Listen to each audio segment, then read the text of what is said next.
Ladies and gentlemen, thank you for standing by. Welcome to the American States Water Company conference call discussing the company's third quarter 2025 results. The call is being recorded. If you would like to listen to the replay of this call, it will begin this afternoon at 5 p.m. Eastern Time and run through November 13th on the company's website, www.aswater.com. The slides that the company will be referring to are also available on the website. All participants will be in listen-only mode. Should you need assistance, please signal a conference specialist by pressing the star key followed by 0. After today's presentation, there will be an opportunity to ask questions. To ask a question, you may press star then 1 on your telephone keypad. To withdraw your question, please press star then 2. This call will be limited to an hour. Presenting today from American States Water Company are Bob Sprowls, President and Chief Executive Officer, and Eva Tang, Senior Vice President of Finance and Chief Financial Officer. As a reminder, certain matters discussed during this conference call may be forward-looking statements within the meaning of the Private Securities Litigation Reform Act of 1995. Forward-looking statements are not guarantees or assurances of any outcomes, financial results, levels of activity, performance or achievements, and listeners are cautioned not to place undue reliance upon them. Forward-looking statements are subject to estimates and assumptions, and known and unknown risks, uncertainties, and other factors. Listeners should review the description of the company's risks and uncertainties that could affect the forward-looking statements in our most recent Form 10-K and Form 10-Q on file with the Securities and Exchange Commission. Statements made on this conference call speak only as of the date of this call, and except as required by law, the company does not undertake any obligation to publicly update or revise any forward-looking statement. In addition, this conference call will include a discussion of certain measures that are not prepared in accordance with generally accepted accounting principles, or GAAP, in the United States and constitute non-GAAP financial measures under SEC rules. These non-GAAP financial measures are derived from consolidated financial information but are not presented in our financial statements that are prepared in accordance with GAAP. For more details, please refer to the press release. At this time, I will turn the call over to Bob Sprowls, President and Chief Executive Officer of American States Water Company. Please proceed. Thank you, Bailey. Welcome, everyone, and thank you for joining us today. I'll begin with brief highlights to our quarter. Eva will discuss some financial details, and then I'll wrap it up with updates on regulatory activity, ASUS, dividends, and then we'll take your questions.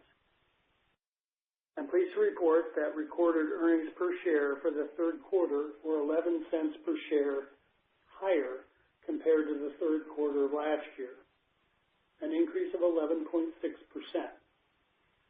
Favorable variance is attributable to the receipt of final decisions from the California Public Utilities Commission, or CPUC, in January 2025, for our regulated water and electric utilities general rate cases, which authorize new water rates for 2025 to 2027 and authorize new electric rates for 2023 to 2026, and higher earnings for our contracted services business, American States Utility Services, or ASUS, of 8 cents per share, due mostly to increases in construction activities during the quarter. For the year-to-date September 30th, earnings were $2.63 per share, 21 cents per share higher than last year, or 8.7%. We continue to invest in our water and electric utility systems for the long-term benefit of our customers. Our regulated utilities are on pace to invest a combined $180 to $210 million in infrastructure investments this year. In addition, our water utility recently received CPUC approval to provide water services at another new planned community that will be built out over time, with the first development expected to serve up to 3,800 customer connections during the next 5 years, and over the longer term, 20-plus years, allows for the construction of 17,500 total dwelling units at full build-out. ASUS continues to enter into U.S. government-awarded contract modifications for new construction projects and was awarded $28.7 million in new capital upgrade construction projects during the 9 months ended September 30th of this year. These newly awarded projects are expected to be completed through 2028.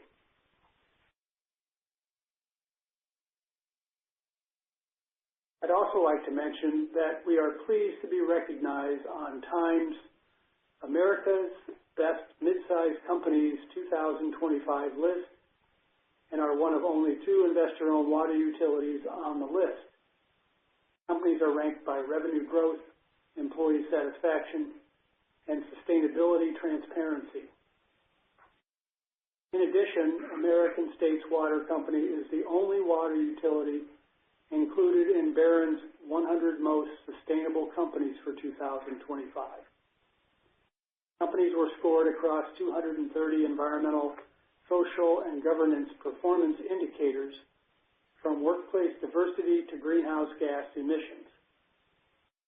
We believe these recognitions reflect our strategic growth plans, commitment to our workforce, and focus on our initiatives and disclosures in the sustainability areas, and these will remain priorities for the company.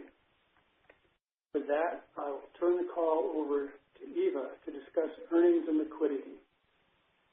Thank you. Let me start with our third quarter results. Recorded consolidated earnings were $1.06 per share for the quarter, as compared to 95 cents per share for the third quarter of 2024. For our water utility, Golden State Water, reported earnings were 86 cents per share as compared to 84 cents per share last year. The 2 cents per share increase in 2025 was largely due to new 2025 water rates as a result of receiving a final decision in Golden State Water's general rate case proceeding. Higher gain generated on investment held to fund a retirement plan and lower interest expense, partially offset by higher operating expenses and a higher effective income tax rate. Lastly, there was a decrease in earnings of 2 cents per share due to the dilutive effects from the issuance of equity under AWR's at-the-market offering program. Our electric segment earnings were 4 cents per share for the quarter as compared to 2 cents per share for the same quarter last year. A 2 cents per share increase, primarily due to receiving the final CPUC decision on the electric general rate case with the new 2025 electric rates as compared to 2022 rates used to record revenues during the third quarter of last year. Earnings from ASUS were 19 cents per share for the quarter compared to 11 cents per share for the same quarter last year. That is an increase of 8 cents per share, which Bob will discuss further later. Lastly, losses from our parent company were 3 cents per share for the quarter when compared to losses of 2 cents per share for the same quarter last year, due largely to an increase in interest expense resulting from higher borrowing levels from AWR's credit facility. Consolidated revenue for the third quarter increased by $21 million when compared to the same quarter of 2024. Revenues for the water segment increased by $8.3 million, largely as a result of receiving the final decision in Golden State Water's general rate case with the new rates effective January 1st, 2025. Revenues for electric segment increased by $4.3 million, mainly due to new 2025 electric rates as compared to 2022 rates used to record revenue during the same quarter of 2024. Revenues from ASUS increased $8.4 million, primarily due to higher construction activity during the quarter due to timing. Turning to slide 9, supply costs increased by $4 million, mostly due to higher overall per unit purchase water cost included in customer rates in 2025. Looking at total operating expenses other than supply costs, consolidated expenses increased by $10.3 million compared to 2024. This increase includes the impact of the electric general rate case decision issued in January, which authorized the higher operating expenses primarily for vegetation management and other wildfire mitigation efforts. These costs were previously excluded from customer rates and were not expensed in the third quarter of last year, as they were being tracked in memorandum accounts. They are now included in adopted electric revenue. In addition, the increase was due to higher ASUS construction expenses and higher overall operating expenses. These higher expenses were partially offset by lower interest expense, net of interest income, primarily due to decreases in interest rates and overall borrowing levels, partially offset by reduced interest income from a decrease in regulatory asset balances. Lastly, there was an increase in other income, net of other expense, due largely to higher gains generated on investments held to fund a retirement plan during the quarter as compared to the same period in 2024 due to financial market conditions.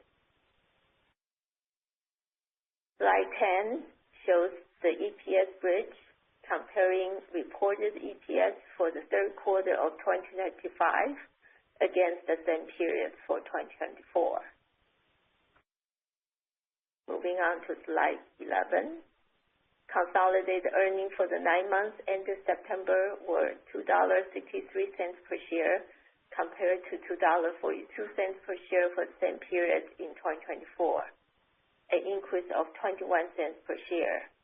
The increase is largely generated from higher earnings at our regulated utilities. Turning to liquidity on slide 12, net cash provided by operating activities was $202 million for the year-to-date September, compared to $134.2 million for the same period last year, with the increase largely related to the implementation of new rates at our regulated utility from approved general rate case proceedings, as well as various approved surcharges or additional base rates from advice letter filings.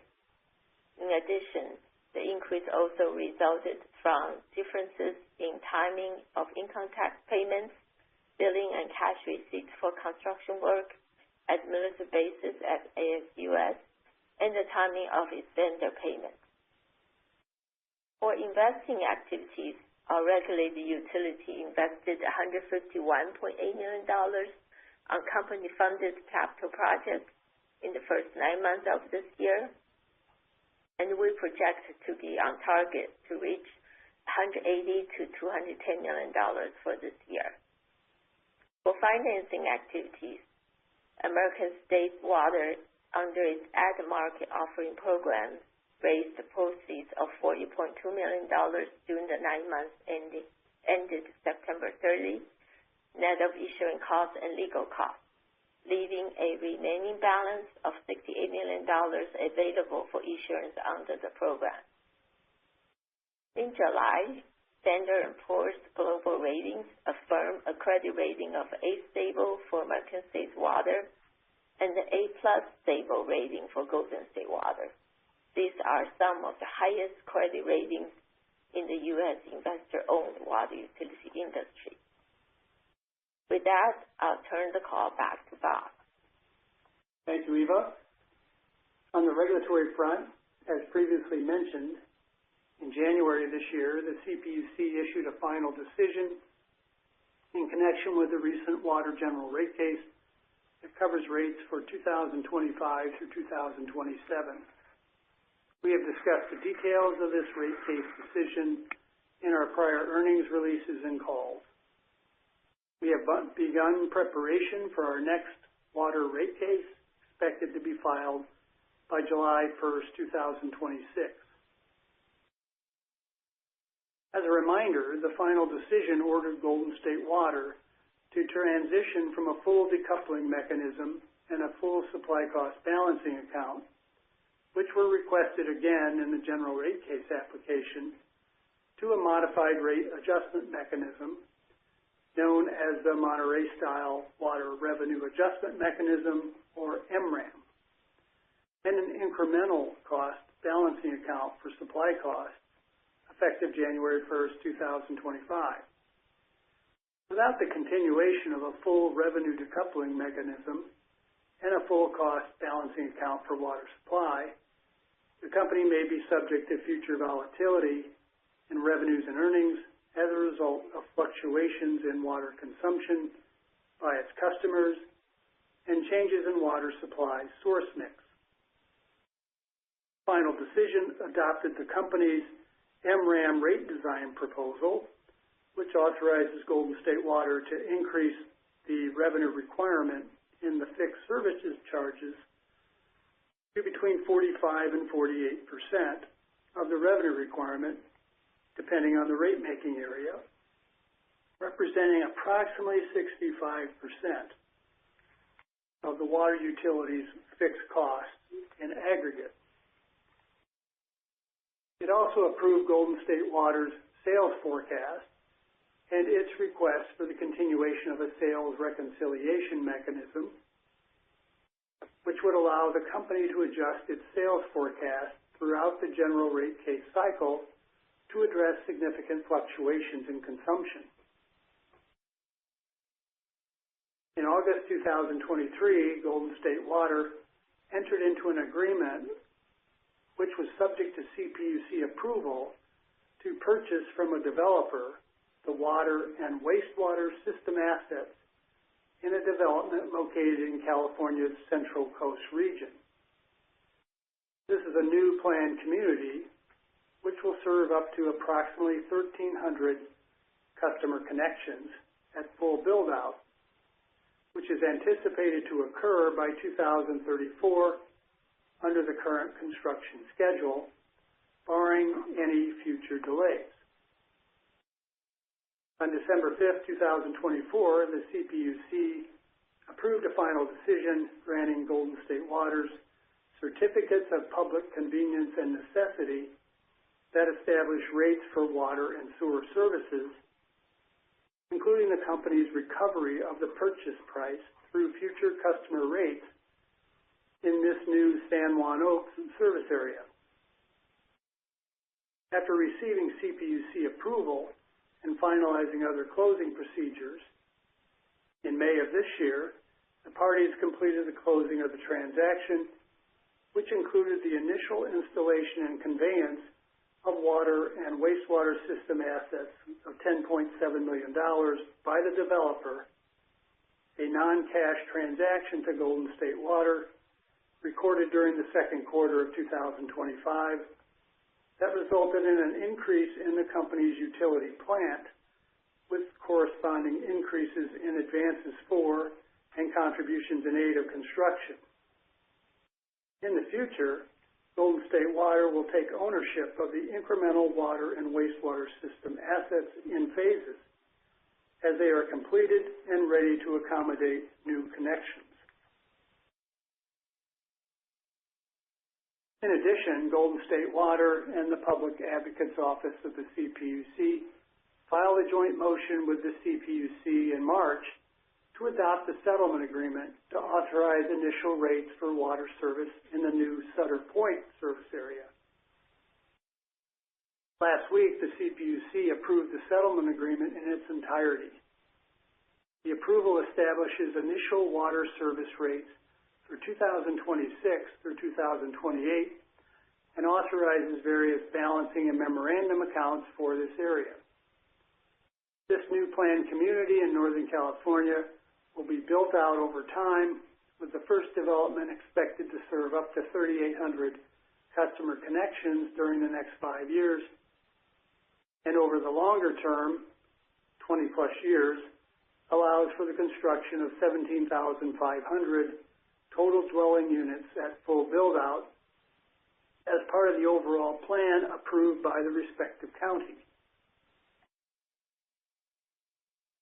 Turning our attention to slide 15, we present the growth in Golden State Water's adopted average water rate base from 2021 through 2025, which increased from $980.4 million in 2021 to $1,455.8 million in 2025.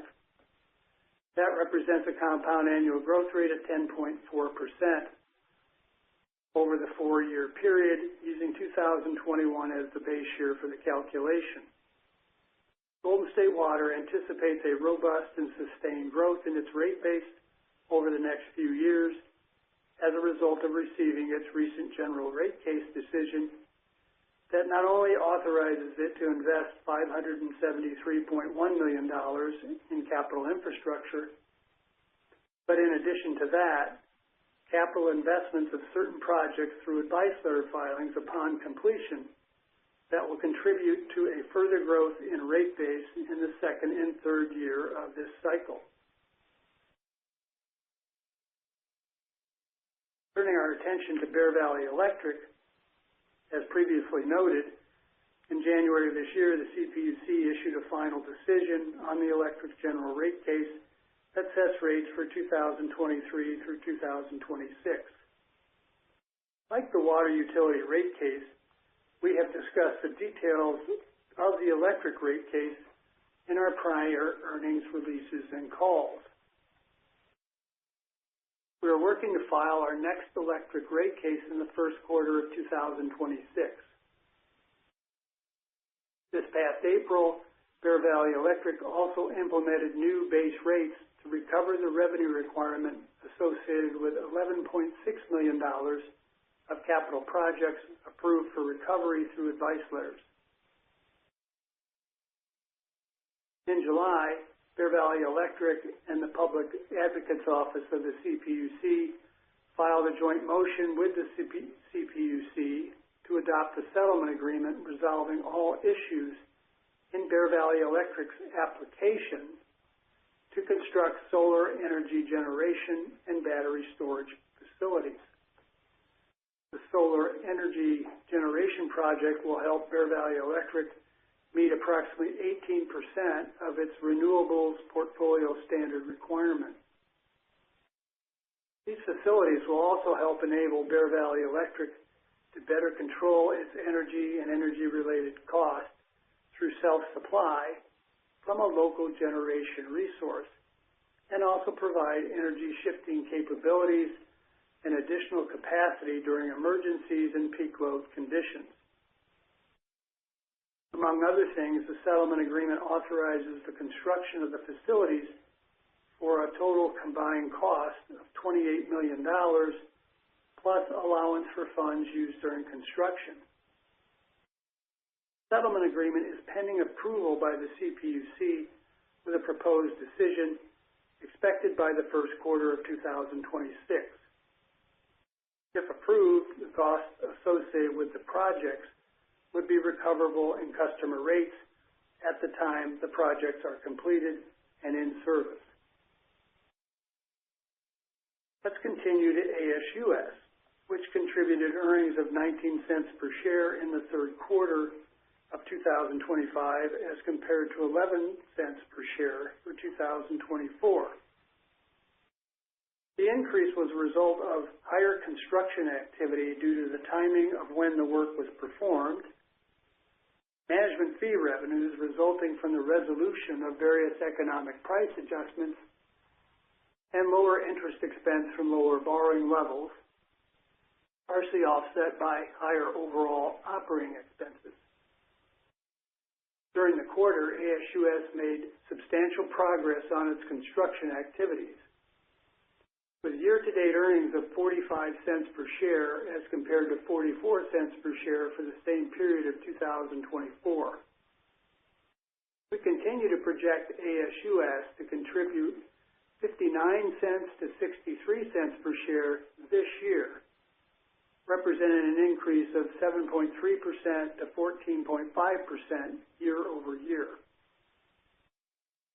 ASUS was awarded $28.7 million in new capital upgrade construction projects through the year-to-date September of this year, to be completed through 2028. As we look ahead to 2026, we project that ASUS will contribute 63 cents to 67 cents per share. In addition, we remain confident that we can effectively compete for new military-based contract awards. I would like to turn our attention to dividends. In the third quarter, we raised our dividend by 8.3%, and our quarterly dividend rate has grown at a compound annual growth rate, or CAGR, of 8.5% over the last 5 years. These increases are consistent with our policy to achieve a compound annual growth rate in the dividend of more than 7% over the long term. Our unrivaled dividend history since 1931 is something that the company is proud of and will continue to be an asset to our shareholders. I'd like to conclude our prepared remarks by thanking you for your interest in American States Water, and will now turn the call over to the operator for questions. We will now begin the question and answer session. To ask a question, you may press star then 1 on your touch-tone phone. If you are using a speakerphone, please pick up your handset before pressing the keys. If at any time your question has been addressed and you would like to withdraw the question, please press star then 2. At this time, we will pause momentarily to assemble our roster.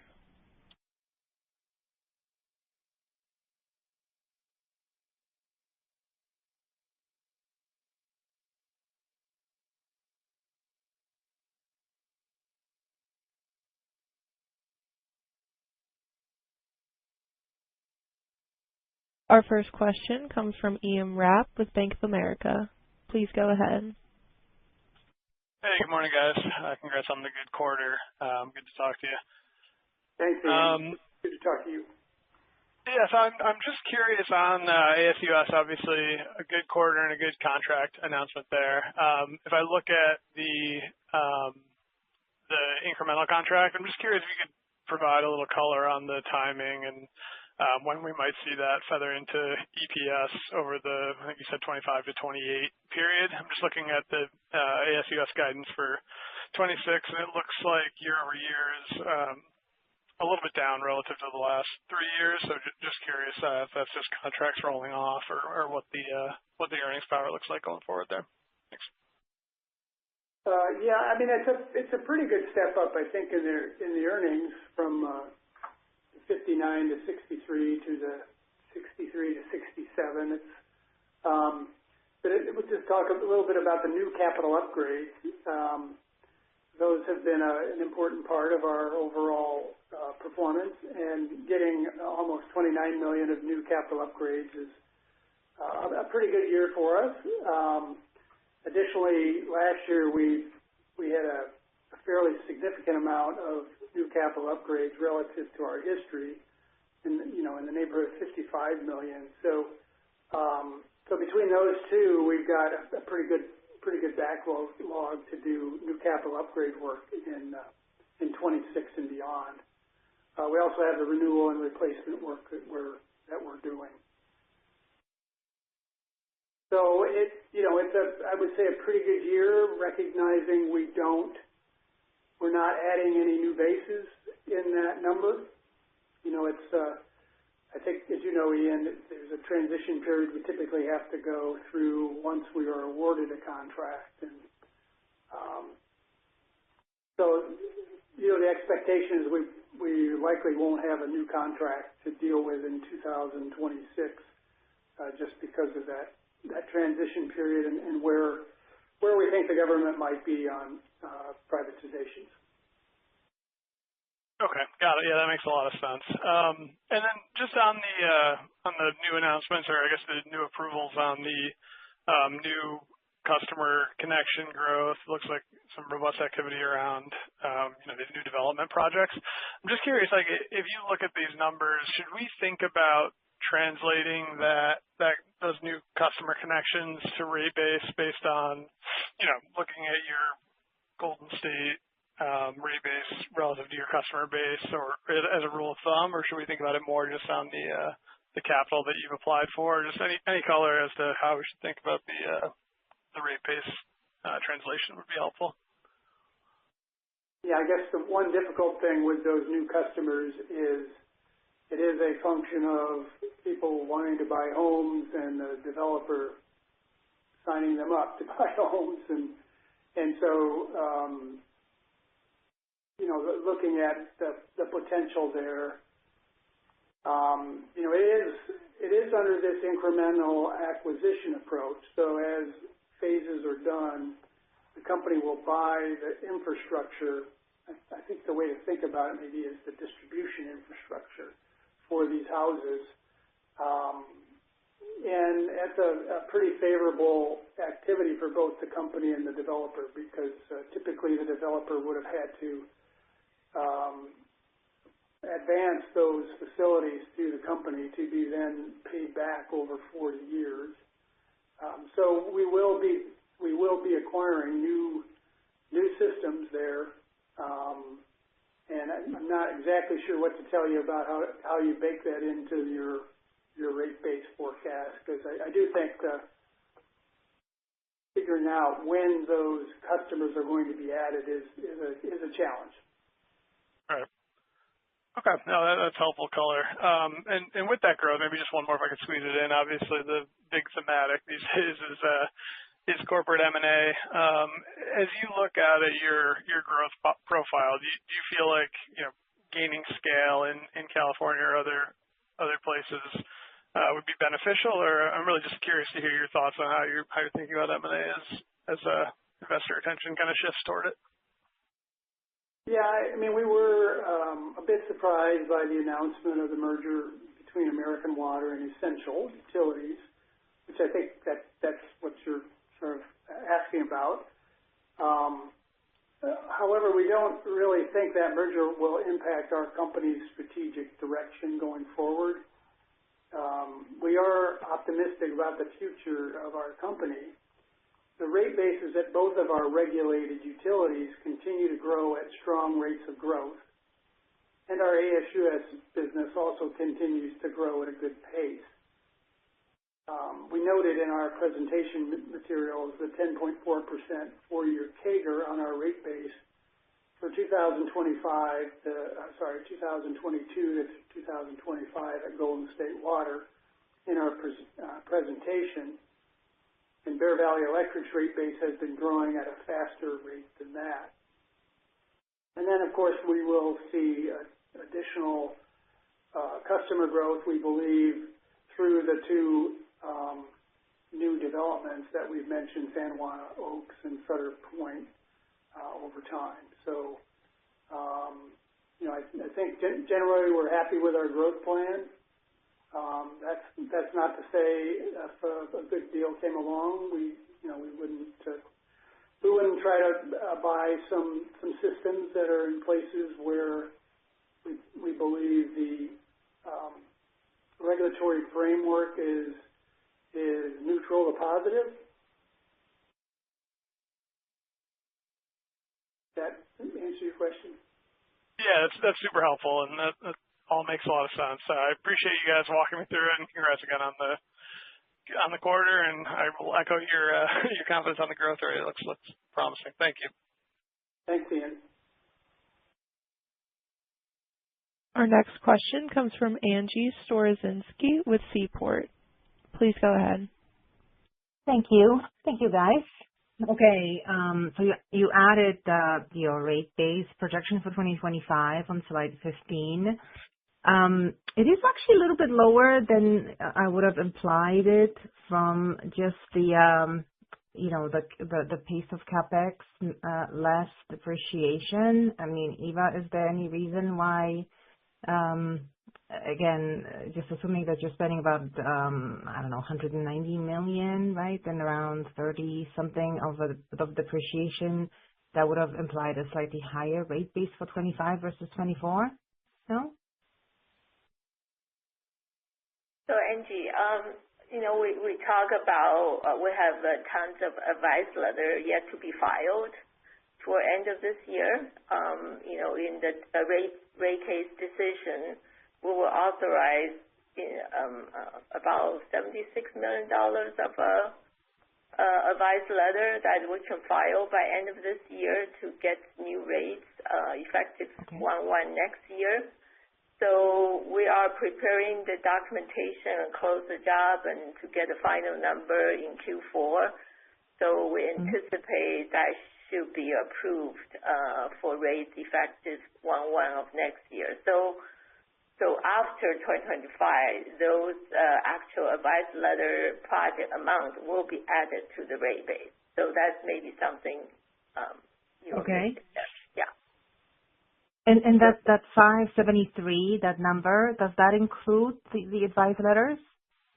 No, Does not including the advice letter that was started to do prior to this rate case cycle. So there are $58 million, I would think, advice letter coming from the prior rate case that were allowed to add it to rates starting next year. So in total, $573 million, I believe, including $17 million of new advice letter project, but we have another $58 million project that coming from the prior rate case. So both of which can be added to our rate base starting next year. Yeah, I mean, and again, I don't want to nickel and dime you here, but it's just that would imply this 573 number, right? That I'm spending about, again, assuming that it's ratable, 190 a year, right? If I divide it just by 3, simple math, and then subtract 30 or say 35, that would still suggest that rate base should have grown by about 150 something million versus the 100 million that is shown of a growth between 24 and 25. So is it deferred taxes? Again, just simplistically. Our actual spending is about that amount. I was just talking about the adopted rate base. Okay. Okay. And we are spending a little ahead. We are spending a little ahead of the rate cycle because we do have an earnings test in California that we have to meet. Yes. And you are predisposed to try to spend early because it's a 13-month average. So that may be contributing a little bit. I don't know, Eva, what do you think? I think that would definitely contribute. And we want to make sure we can finish the advice letter project so we can file this year. So we've been spending the $76 million that authorized us to file. And that wouldn't count towards the rate base? Because my point is that the rate base is lower than it would have been implied from the approved CapEx minus depreciation.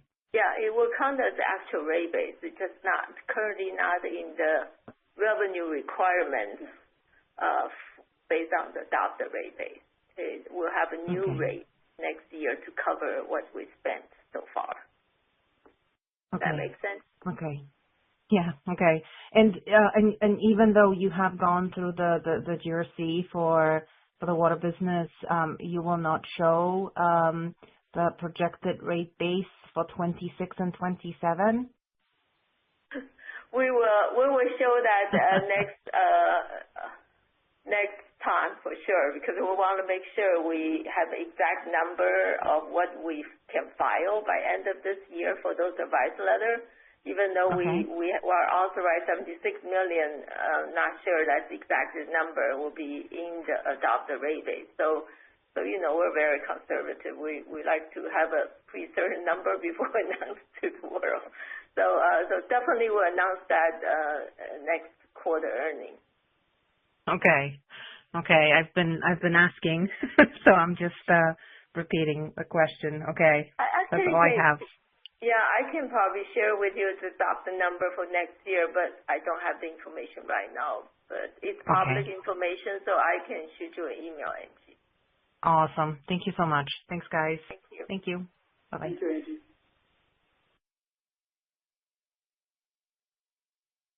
This concludes our question and answer session. I would like to turn the conference back over to Bob Sprowls for any closing remarks. Thank you, Bailey. Just want to wrap up by thanking you all for your participation today, letting you know that we look forward to speaking with you next quarter, and then wishing all of you a happy holiday season. Thank you very much.